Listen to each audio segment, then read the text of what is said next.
चंद्रशेखर जी ये घोषणा करेंगे कि ये लगातार इस लड़ाई में नहीं रहेंगे, ताकि जो जाति वाला दाग हमारे लगाया जाता है ये।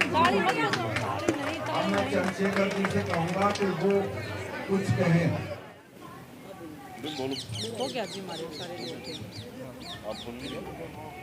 धन्यवाद। यहाँ उपस्थित हमारे इस लड़ाई के सहयोगी साथी और हमारी महिला बहन जो रेसलर हैं, भाई जो रेसलर हैं, उनकी इस लड़ाई में, क्योंकि आज लंबा समय हो गया और कोई पॉजिटिव रिजल्ट नहीं आए। मैंने 4 तारीख में आपसे वादा किया था कि मैं यहाँ परमानेंट के लिए बैठूँ। मैं जबान दे के फिरता नहीं हूँ। बाबा साहब अम्बेडकर ने भी कहा कि किसी भी देश की तरक्की का पैमाना मैं उस देश की महिलाओं की तरक्की को मानता हूँ। जिस देश में उस देश की बेटियां जिन्होंने नाम रोशन किया उनके साथ अन्याय हो तो मेरे जैसे भाई घर नहीं बैठ सकते। वो जिन हालातों में यहाँ हैं उन्हीं हालातों में उसी बिना सुविधाओं के हम लोग इस आंदोलन को अब लड़ेंगे और जब तक हम लोग नहीं जीतेंगे तब तक ये आंदोलन हमारा यही इसी स्थल से जारी रहेगा। और मैं अपने सभी साथियों से कहूँगा, मैं इसलिए चुपचाप आया कि फिर क्योंकि मेरा मकसद दिखावा करना नहीं है। अगर मैं दिखावा जोर लगा के आता तो पुलिस के लोग बाहर ही रोक लेते। अब मैं आ गया हूँ तो जो मुझसे प्यार करने वाले वो भी आ जाएंगे। तो मुझे उम्मीद है कल के बाद जो है यहाँ एक मेला रहेगा, उस मेले को देखने के लिए बहुत लोग आएंगे। और फिर मेरा ये भी मानना है कि हमें अपनी बहनों के हौसले को बढ़ाना है। कल रात की भी एक घटना पता लगी, उससे पहले भी। अब तो जरूरत है ना, भारत का हमेशा का इतिहास रहा है कि हमेशा यहाँ नारी की रक्षा हुई है। और मेरी माँ ने तो मुझे सिखाया कि अगर किसी बेटी का अपमान हो और तुम वहाँ मौजूद हो और तुम उसको नहीं रोक पाओ तो कोई फायदा नहीं तुम्हारे जीवन का। मैं अपनी बहनों को दिया वचन निभाऊंगा और मेरा वादा है कि वो जो चाहती थी गांव तक प्रोटेस्ट जाए, कल के बाद आप देखना गांव तक प्रोटेस्ट जाएगा। आपको गांव से खबर मिलेगी, कस्बों से, तहसील से खबर मिलेगी कि सब लोग न्याय मांग रहे हैं देश के प्रधानमंत्री जी से, क्योंकि ताकत उन्हीं के पास है ना, देश की सरकार से। और उन सब लोगों से जो चुप बैठे उनसे भी ये सवाल पूछ रहे हैं कि अपनी बारी का इंतजार कर रहे हो क्या। तो इसलिए बहुत बहुत धन्यवाद। आज से हम लोग इसी प्रोटेस्ट स्थल पे अपनी बहनों भाइयों के बीच रहेंगे और लड़ाई को मजबूती से लेंगे। धन्यवाद।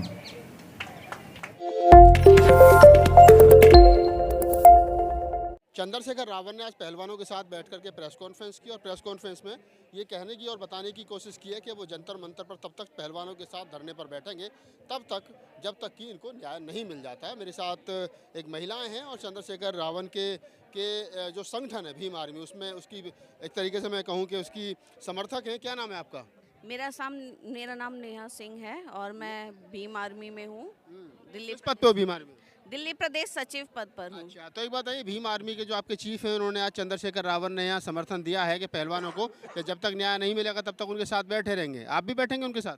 जी बिल्कुल, हमारे साहेब ने जब आगाज़ कर दिया, जब समर्थन दे दिया, लड़ाई लड़ेंगे तो हम आखिरी सांस तक हम अपने संगठन भीम आर्मी माननीय एडवोकेट चंद्रशेखर आज़ाद जी के साथ हैं।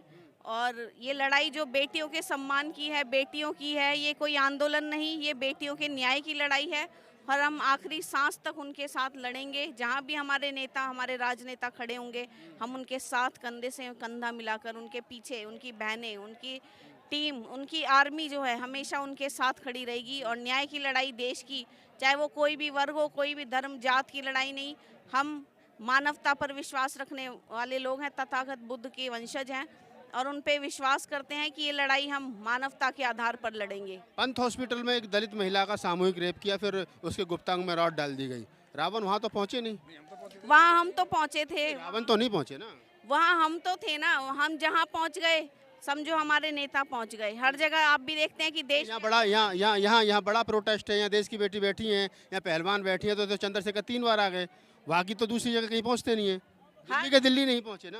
मैं आपकी बात का जवाब दे दूं कि हमारा जो संगठन है भीम आर्मी है, देशव्यापी काम कर रही है और हर जिले में, हर वार्ड में उन्होंने अपना चंद्रशेखर खड़ा किया हुआ है। तो उन्हें जाने की ज़रूरत ही नहीं है।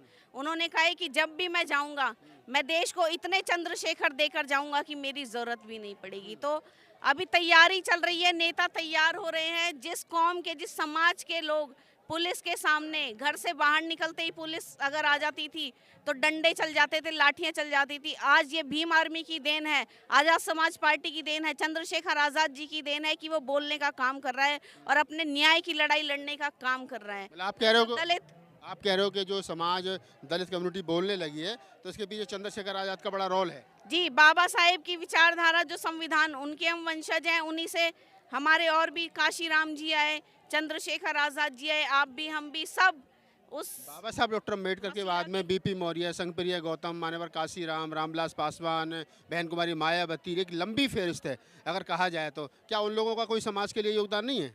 समाज के लिए हर उनका अपने क्षेत्र में है ना। यहाँ देखिए आपने कि हमारा संगठन कैसे देशव्यापी काम कर रहा है। जब मुझ जैसे युवा जुड़ सकते हैं ना भीम आर्मी से, तो कोई भी, मैं बोलती हूँ कि आंख बंद करके जुड़ जाना चाहिए भीम आर्मी से हर युवा को, अपने दलित समाज के। और जात पात का भेदभाव ना करके जुड़ना चाहिए हर किसी को, ताकि हम लड़ सकें एकजुट होकर। ये किससे लड़ना किससे? अन्याय के विरोध में।